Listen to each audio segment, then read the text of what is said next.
Hello everyone, I am Nisha, student of B.Ed first year from Maharshi Dayanand University, College Dayavanti Memorial College of Education.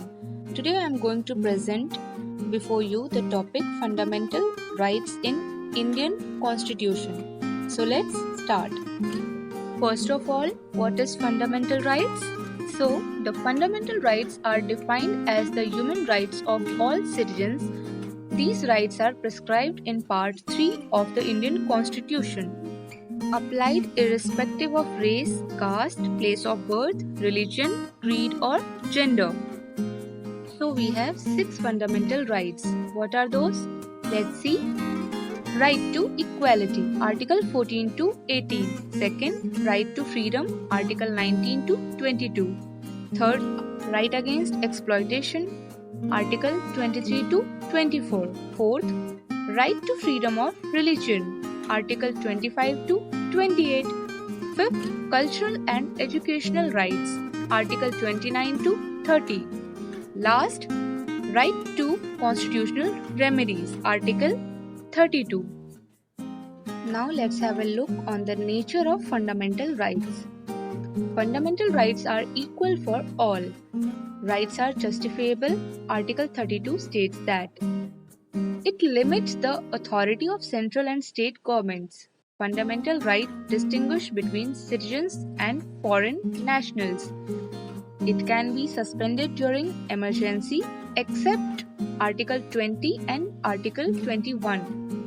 Now what is Article 20 and 21? Let's see. Article 20 means protection in respect of conviction for offences. Article 21, protection of life and personal liberty. Parliament can amend fundamental rights.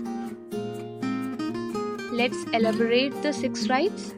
So, right to equality, Article 14 to 18. What it says? It says, the right to equality states that equality before the law, the prohibition of discrimination on grounds of religion, race, caste, creed, place of birth, gender, or gender identity, equality of opportunity in matters of employment. Second is right to freedom, Article 19 to 22. The right to freedom includes freedom of speech and expression, assembly, association or union or cooperative movements, residence and right to practice any profession or occupation.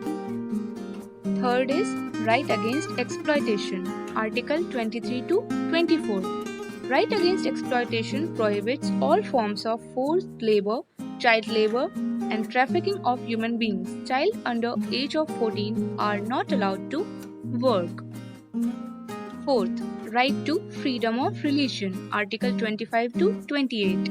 Right to freedom of religion includes freedom of conscience and free profession, practice and propagation of religion, and freedom to manage religion affairs. I hope you understood. Fifth, cultural and educational rights, Article 29 to 30. The cultural and educational rights preserve the right of any section of citizens to conserve their culture, language or script, and right of minorities to establish and administer educational institutions of their choice. Okay? And the last one is right to constitutional remedies, Article 32. The right to constitutional remedies is present for enforcement of fundamental rights. Dr. B.R. Ambedkar called this act the fundamental of fundamental rights and the heart and soul of the Constitution. Okay, students यहाँ पे ध्यान देने वाली बात ये है कि अगर हमारी फंडामेंटल राइट्स कोई वायलेट करता है तो ये सीधा सुप्रीम कोर्ट में इसकी सुनवाई होगी, मतलब हियरिंग होगी. ठीक है, हमें हमेशा अपनी फंडामेंटल राइट्स याद होने चाहिए और इसे प्रैक्टिस करना चाहिए. और हमें सिर्फ फंडामेंटल राइट्स ही नहीं, हमें कुछ ड्यूटीज भी दी गई हैं जिन्हें हमें फॉलो करना चाहिए. That's all for today. I hope आप सबको ये समझ में आया होगा. Thank you for cooperating and listening to me. Thanks a lot.